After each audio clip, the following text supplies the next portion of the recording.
The person who says it cannot be done should not interrupt the person doing it. Confucius. We've all heard of the tortoise and the hare fable about how the speedy rabbit is beaten in a race by a slow turtle. Could something like this take place in real life?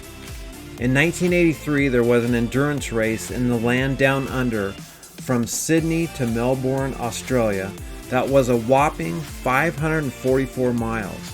It's a grueling ultramarathon that only the best trained athletes attempt, most with corporate sponsorships.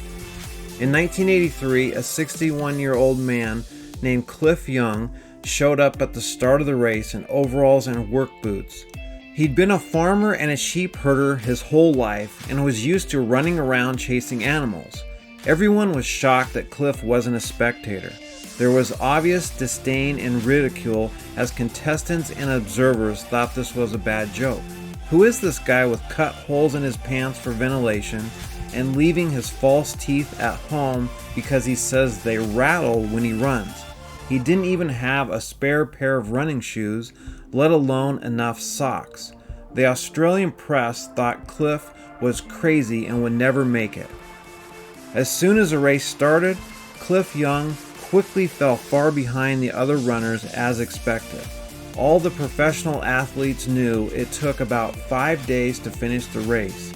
In order to compete, one had to run about 18 hours a day and sleep the remaining 6 hours. However, Cliff Young didn't know this bit of information or anything else about how an ultramarathon was supposed to be done. Cliff didn't know the other runners slept at night, so he continued jogging. In fact, he decided to run straight through to the finish line without sleeping. Cliff kept running hour after hour, minute after minute, day and night. Each evening he came a little closer to the lead runner. By the final night, he had surpassed all the younger world-class athletes. Amazingly, Cliff was the first competitor to cross the finish line, and he set a new world record. Cliff was shocked and surprised when he was awarded $10,000 for coming in first place, 10 hours ahead of the second place finisher.